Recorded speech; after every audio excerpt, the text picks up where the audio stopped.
Good morning students.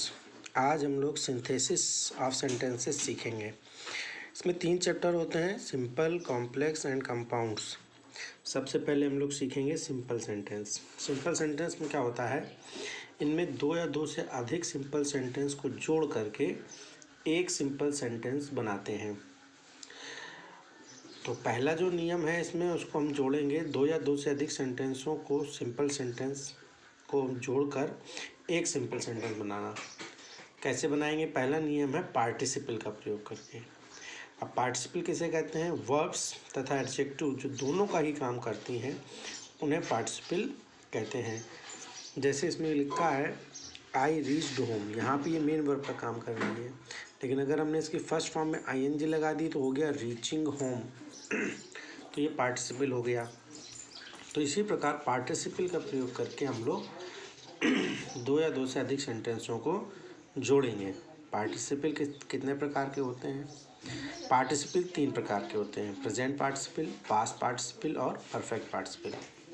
Present participle उसे कहते हैं जो वर्ब की फर्स्ट फॉर्म में आईएनजी लगाने से बनते हैं। अतः हिंदी में इसका अर्थ निकालने पर हुए या करके अर्थ निकलता है।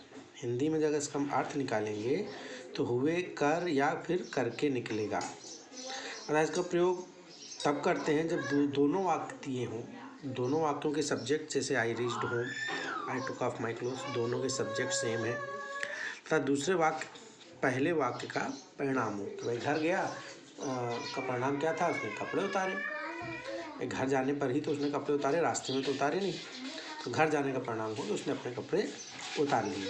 और सबसे बेहतर तरीका होता है इनको जोड़ने का कि हिंदी में अर्थ निकाल लेते हैं, और अगर उस सेंटेंस को हुए, कर या करके से जोड़ें, अगर जुड़ जाए तो बस जिस शब्द में हम हुए, कर या करके लगाते हैं उसकी फर्स्ट फॉर्म में आईएनजी लगा देते हैं और दूसरे वाले सेंटेंस को कॉमा लगा करके लिख देते हैं। अर्थात वही सेंटेंस सिंपल सेंटेंस कहलाते हैं जिनमें एक में फाइनाइट वर्ब हो तथा दूसरे में पार्टिसिपल हो। जैसे सी सॉ ए स्नेक, उसने एक सांप देखा। सी रैन अवे, वह भाग विद फियर, तो भय से भाग गई।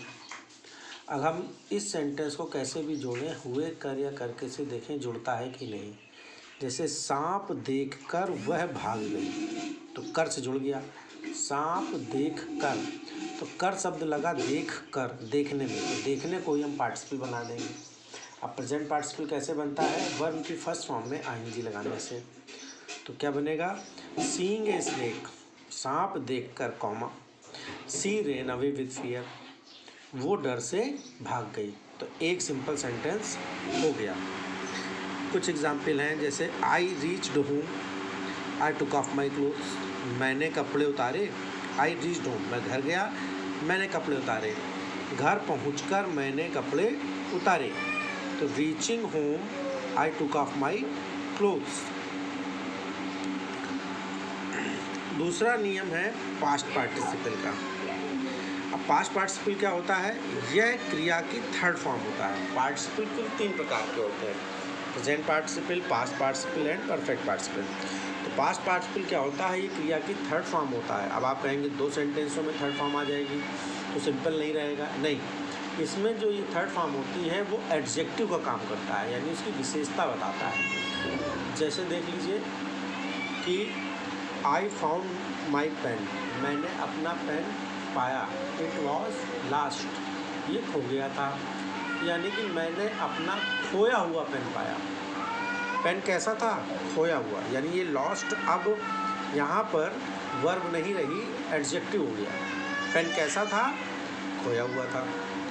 तो I found my lost pen, मैंने अपना खोया हुआ पेन पाया।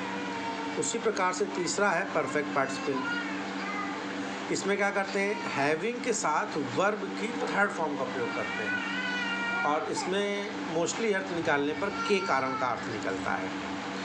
जब एक कार्य पूर्ण रूप से समाप्त हो जाए, जैसे प्रेजेंट पार्टिसिपल ये था, जब एक काम के बाद तुरंत बाद दूसरा काम हो। जैसे सी सॉ ए स्नेक, उसने सांप देखा और तुरंत भाग गई, रुकी नहीं, वहाँ भाग गई तुरंत, यानी 2 कामों के बीच में टाइम डिफरेंस कम हो। लेकिन जब एक काम पूर्ण रूप से समाप्त हो जाए उसके बाद दूसरा काम शुरू होता है तो वहाँ परफेक्ट पार्टिसिपल का प्रयोग करते हैं। जैसे हैविंग के साथ वर्ब की थर्ड फॉर्म लगा दी जाती है। जब एक कार्य पूर्ण रूप से समाप्त हो जाए तब उसके बाद दूसरा कार्य प्रारंभ हो तो जो क्रिया कार्य को समाप्त होना दिखाती है उसे परफेक्ट पार्टिसिपल में बदल देते हैं। She had completed her written work. इसमें काम खत्म होना कौन दिखा रहा है? रिटन वर्क, काम खत्म होना।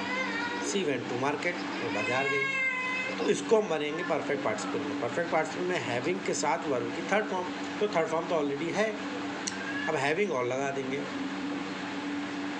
तो देखिए इसका अर्थ वही निकलेगा, हुए या करके। काम खत्म करके वह बाजार गई, तो having completed her written work she went to market.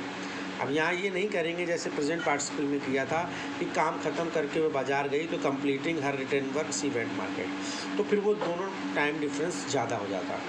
Present participle का प्रयोग करते हैं जब दोनों के बीच में टाइम डिफरेंस कम हो। यहाँ टाइम डिफरेंस ज़्यादा है तो अर्थ वही निकलेगा, हुए, कर या करके, लेकिन इसमें हैविंग के साथ वर्ब की थर्ड फॉर्म लगाते हैं। Having completed her written work she went home. लेकिन इसी में अगर ये सेंटेंस पैसिव वाइज होता फिर हम उसको जोड़ते तो हुए, कर या करके अर्थ नहीं निकलता, तब निकलता के कारण। मोस्टली अर्थ के कारण निकलता है। एग्जाम्पल देखिए, ही वाज पनिश्ड, वाज के साथ वर्ब की थर्ड फॉर्म लगी है, पैसिव वाइज सेंटेंस है। He was punished by his teacher, उसे टीचर के द्वारा सजा दी गई। ही फेल्ट सॉरी, उसने सॉरी महसूस किया। तो अब ये हुए करके से नहीं बनेगा, अब इसको अर्थ निकाल के जोड़ेंगे तो के कारण से जोड़ेगा कि टीचर द्वारा सजा दिए जाने के कारण उसने सॉरी महसूस किया। टीचर के द्वारा सजा दिए जाने के कारण उसने सॉरी महसूस किया। तो ऐसे सेंटेंसों में अगर के कारण से जुड़ता है और सेंटेंस पैसिव वाइज है, दोनों के सब्जेक्ट सेम है, तो फिर हम लोग हैविंग के साथ बीन और लगा देते हैं। वर्ब की थर्ड फॉर्म तो लगती है। अब पैसिव वाइज में भी हम लोगों ने देखा होगा कि हैविंग के साथ बीन लगता है, वही चीज़ है। Having been punished by his teacher, अपने टीचर द्वारा सजा दिए जाने के कारण ही फेल्ट सॉरी, उसने सॉरी महसूस किया।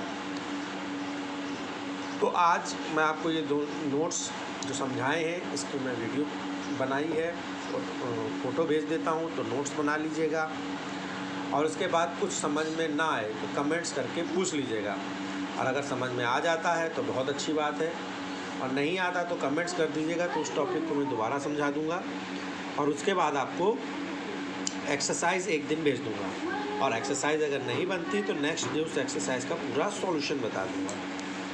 धन्यवाद।